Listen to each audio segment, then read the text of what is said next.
You're watching Drakewing Gaming. Enjoy the video. Hey guys and gals, Nary here from Drakewing Gaming. Some of you me on Twitter, The Gaming Dragon. Today I'm coming back at you into the Let's Play episode of Violet Memoir, Lucas's Path. So y'all, let's go ahead and just jump right back into it, shall we? Please sit back and enjoy it for the next 18 minutes of entertaining, and let's jump right in. Alarm Chan, you are up, and let's go. Okay. Our side of the table hasn't changed since we first got into our seats. Lily is still next to the wall, and Lucas is sitting at the open end of the booth. Without any shuffling on our part to worry about, it became easier to focus on other things, such as Lucas not so subtly watching Lee sliding into the booth. Looks like Oscar was right about that after all. He caught me watching him and immediately sat up straighter, trying to adjust his already neat and tidy outfit. Thankfully, he doesn't reach up and rip at his head again. By the time we all got settled in, Lucas's ears were burning pink, and Oscar's smirk had grown into a full-fledged grin. There's an awkward silence between the group, but before I can consider breaking it, Lily clears her throat. Our attention turns to her, and she flashes a soft smile on her face. There isn't a single sign of discomfort or nervousness in her expression. Thanks for coming. Sorry for asking this on such short notice. I thought it'd be good to get together again to check on Wallace and work on our project some more. Not even a second after she finishes speaking, all eyes shift towards me, concerns and curiosity mixing together in everyone's eyes. Unlike Lily, I don't have the composure to handle nearly half a dozen people staring at me, so I stare towards the table, hoping that it will magically make this conversation be over. Everyone's waiting for an answer, though, and it's unfair to keep them worrying. I'm doing fine. It was just a bad dream that left me a little bit shook up. I'm feeling a lot better after a good night's sleep. Knowing that there might still be doubt, I look towards the group and give them as authentic a smile as I can. The edge is trembling slightly. Not from any problems, mind you, just the attention is causing a swell of anxiety in my chest. After a moment, most of the occupants relax.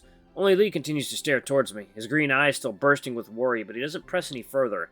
At times like this, it's a blessing that he's so much more quiet than the rest of our group. How about Pouty here gave Wallace a great time? Did you two cuddle afterwards? Lucas's features all perk up at the same time, his ears and eyebrows shooting upwards as his entire posture tightens. We just hugged. I don't think that counts as cuddling. There's a poignant silence, and I'm left with my mouth agape as I stare towards the fox, Lucas's expression turning into one of pondering, as if he isn't sure about whether it was actually counted as cuddling.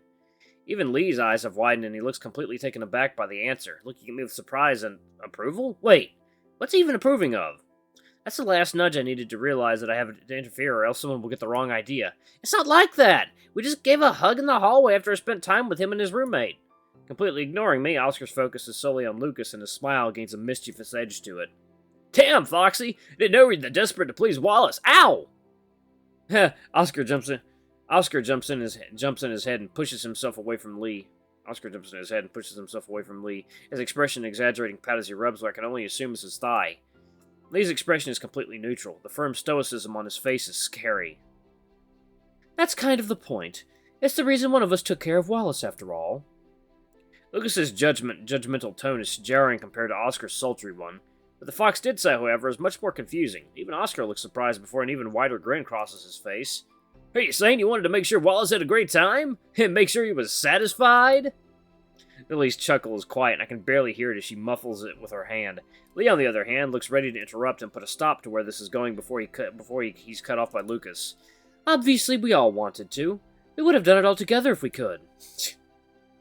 That never gets old. That breaks Lily, and her giggle transforms into a full-blown laugh. Oscar quickly joins her as Lee's entire body sags, unclear if he's disappointed or just exhausted. As for myself, I can feel myself looking towards the wall as my ears burn. It's at times like this that really make me curse having white fur. Any flushing is easily seen through the most transparent cheek fluff. Almost transparent cheek fluff. The confused expression on Lucas's face shows that he's being completely left in the dark. Opening my mouth to explain it, a glare from Lee makes me stop in my tracks. Looks like he doesn't want to give Oscar the satisfaction of corrupting Lucas's innocence.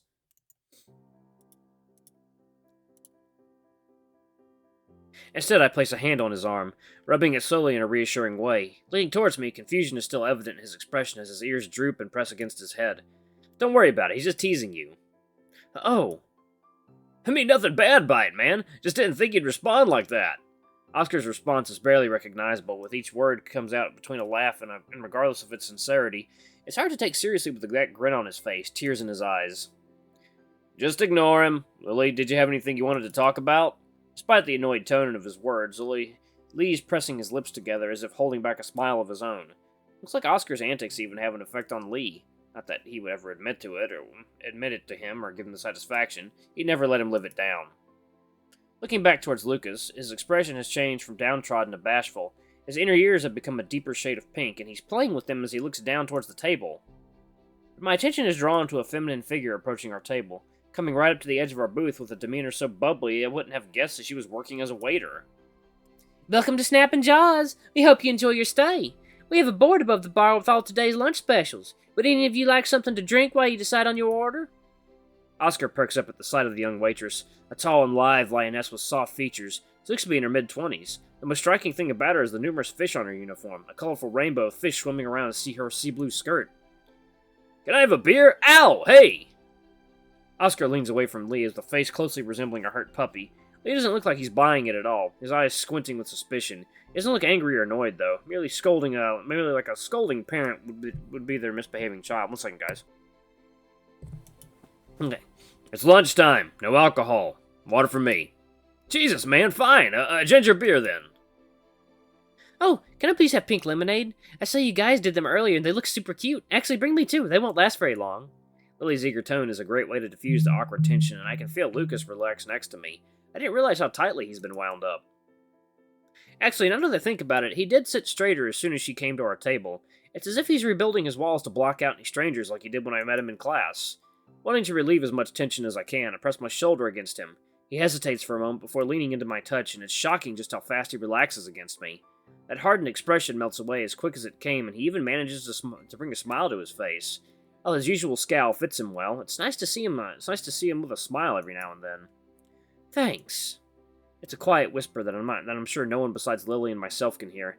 There's a happy hum coming from next to me, and I don't need to look towards her to know that Lily's eavesdropping on us. Don't worry, just order what you like. She won't bite. I know she won't. I'm not a child. Despite his words, his body screams uncertainty as he looks towards the waitress, whose smile has grown wider than it had been when she first arrived. She likely didn't expect ordering drinks to take this long. A root beer float. You do those, right? I saw some kids drinking some earlier. There's a firmness in Lucas's eyes, an unflinching glare that almost feels like a challenge, like he's daring her to say something.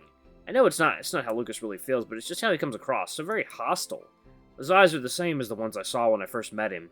He doesn't look at me like that anymore. There's something else in them now, something softer. I still see those eyes when he's talking to the others, but never with me. I wonder why that is. He isn't as abrasive with them as before, though. Hopefully that's a good sign. She raises an eyebrow at that, but only smiles and writes it down. With each tap of pen on paper, I can feel Lucas's muscles relaxing. And I'll have a Coke. Cutting in as soon as she finishes writing it down, she gives me a big smile that someone took the initiative to speed this up, but I did it just so she'll leave sooner. I think her presence is stressing Lucas out. Great! We'll get these out to you right away and we'll take your order then. Thank you for coming to Snappin' Jaws. And with that, she moves away from our table with a skip in her step that I can only assume comes from finally being able to escape our table. The feeling's mutual, even if she wasn't a bad person. With her gone, I lean over against Lucas, whispering in his ear quiet enough that I'm sure only Lily can pick it up. You doing okay? You looked a bit out of it there. Yeah, I just get scared when I talk to someone I don't know. I have problems with people. Not bothering to keep his voice down, Lucas's reply is loud enough for the rest of our table to hear it with ease.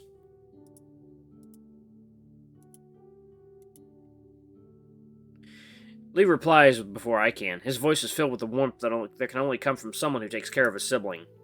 It's okay to be scared of people. I know a lot of people who have trouble talking to people. Yeah, my best friend gets real bad around people. He's mute and gets extremely shy around anyone else. Sometimes he freezes up entirely. Oscar cuts in with an upbeat tune, trying to brighten the mood even if the content doesn't match the tone of his voice. Lucas looks at everyone with a confused expression, like he didn't understand why everyone's talking the way they are. He opens his mouth to say something before shaking his head, and his neutral expression returns, aloof and cold. Your friend's mute? And just like that, all the attention shifts towards Oscar. The otter looks more than happy to take all of it. Yeah, when we first met, he couldn't speak to anyone on the swim team. He caused some problems with the coach, but I gave him a hand, and now we're chill. He can whisper into my ears now. It helps a lot. He's a great guy. You guys would love him. Lily looks ecstatic at that, leaning forward across the table with bright eyes. She looks so excited to make as many friends as she can, like she can't have enough. We're so different in that regard. This group are my only friends, and we've only been together a few days. There's a warmth to my right, and I barely have time to react before Lucas is pressing up against my shoulder, enveloping me in his warmth. There's no hesitation with his action, no worry about what anyone else might see. His tail wraps around my waist, and he leans against me. He's still facing over towards Oscar, who's still chatting to Lily about his friend, but he's looking towards me out of the corner of his eye. Tilting his head towards me, he begins to talk to me, not even bothering to whisper to hide it. I'm not very good with telling what other people are feeling, but you look upset, I think. Despite his lack of tact, his voice is filled with sincerity. It makes me acutely aware of just how little space is between us. The others give no reaction to what Lucas just said, but I know they all heard. They are just giving us the space we need. It's like they all have a shared understanding or on something that I can't help but feel left out on some shared secret agreement. Lucas doesn't care, and I don't even think he's noticed the others or even remembers their presence. His focus is squarely on me, like he can't even register anything else. So, please, don't be sad. I don't know how I can make you feel better, but whenever I felt sad, my mom would lean me against her. It always worked, so I hope this helps. There's a moment of silence. Even Lily and Oscar stop talking. They still are looking at each other, Lee looking away, but it's still clear they all understand what's being said. But Lucas only looks at me with those burning auburn eyes, that fiery determination that makes his face look irresistibly handsome. I'm okay. Because it's true. I am okay, or at least I am doing better. I have friends and they care about me. Sure, they're new and I've only known them for a couple of days, but they're the closest to friends I've had in a long time. So, I think we should carry on looking into what happened to Helena. Lily's voice pierces through everything, but it's kind and gentle, like it doesn't want to disturb the peace between us. This serenity, but has to. We all look towards her, surprise etched onto the others' faces. Probably my own as well. I have to completely twist myself to look at her. She only smiles back at us in return, unaffected by the confusion emanating from us. I've been thinking about it, and I contacted our professor about the labs. He said as long as we can provide weekly reports, and we can leave our Thursday class early if something happens to one of us, if things get too hard. She's looking towards Lucas with a sympathetic glance, her eyes softer than I've ever seen someone's eyes being. It reminds me of a new mother doting on her newborn baby. But under the table, she gives my leg a gentle squeeze. It's not suggestive by any means, it's comforting, as if the words are meant to be for me. At this moment, I can't help but see Marcus in her. They're different, and he never showed this level of affection, but I know he cared about me. More than he did about anyone else. Seeing him and her, it's bittersweet. So, as I was saying, let's do some research on it today. There's a shuffling behind me, and then, without a hint of shame, Lucas places his head on my shoulder. The warmth is a sudden shock, but I can't let myself get too startled. That will scare Lucas off. Oscar is waggling his eyebrows obscenely towards us, but I'm going to just ignore him. As much as I consciously can, because I can still feel the heat in my face and ears, worsening whenever I feel Lucas's fur brush against the skin of my neck. We can go to the library. I know my way around there pretty well. I can't see his expression, but the excitement in his voice is so thoroughly charged up that I can't help but imagine his eyes wide and a little smile on his face, even if such a smile doesn't fit what I've seen of him.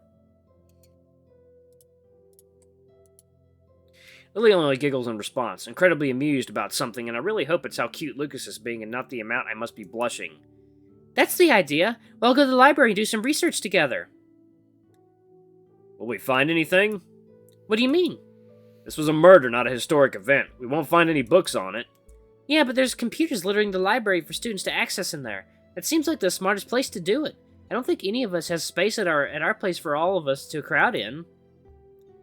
I know I don't. Even without a roommate, my room is still significantly smaller than any other place I've stayed before this. I didn't even know the library had computers in it. A smile drops off Lily's face and she looks over towards Oscar with a confused expression, the rest of us following suit. Aren't you a senior?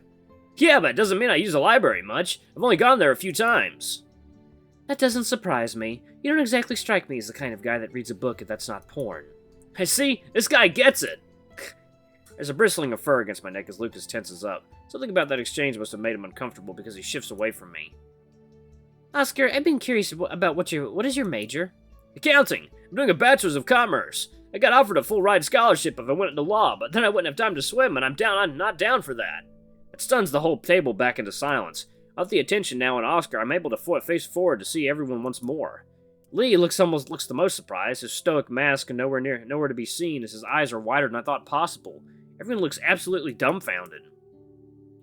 How did someone as dumb as you get offered a scholarship? For going into law, no less. Right? I just want to swim. No need to complicate it with such a demanding major. Accounting isn't exactly a walk in the park, either. That's still a series curriculum. Not even remotely on the same level as law, but you can't just sleep your way through that. Everyone's surprised at Oscar's declaration. Even Lee's still completely stunned into silence at the news, but no one's asking the most important question. Why did you pick accounting instead of, something less demanding? I had to cut myself off from saying anything specific and potentially pissing someone off. I needed to insult someone's possible major. Thought it'd be a good degree if I need to get a proper job. I don't really care about the accounting stuff, man, but as long as I can swim, I don't care what I'm doing, you get it? There's something off about the way Oscar's talking about this. I'm not sure what it is exactly. I think he's telling the truth, but I also feel like I'm being lied to at the same time. This whole thing is so strange. I feel so stunned that I don't even notice the waitress has returned with our drinks until she asks for our orders. I didn't even have the chance to look at the menu, but thankfully Oscar makes a recommendation, so we're able to get back onto this topic as quickly as possible. What about you, Lucas? I don't think you're a freshman. I haven't decided yet. The response is fast, unnaturally so even from the usually high-strung Lucas. It feels rehearsed. It causes Lily to frown, and it doesn't fit on her face at all. It causes me to look away, unable to handle such an expression on her. Looking over towards Lee, I catch him staring down at the table, but he lifts his head up at the sound of Lucas's reply. Seems like I'm not the only one who caught how unnatural that sounded. What year are you? Junior. Something about what he said must have been important, because both Oscar and Lily's expressions grow curious. The latter's more confused than the former's. I thought you had to decide your major at the end of your sophomore year. It's not a question, but a fact from someone who's looked into this before. I talked it over, and they said I could wait till the end of the semester before choosing my major. And that's the end of that. Lucas leaves no way to continue that conversation. There's something about it that makes him uncomfortable, and no one wants to push it. While he might still look fine to everyone else, Lucas's entire body is tense. Even if I couldn't feel the way his leg clenched up when he only asked him the question, I think I could have figured it out just by how he looks.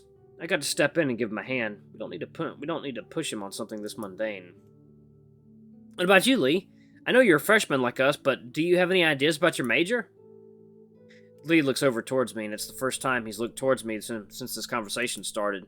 There's something in his expression that doesn't sit right. He looks almost unsure, not because of the question, but like something's shaking him up. He's been looking like that since before Lucas answered. Whatever he's feeling disappears when he registers my question.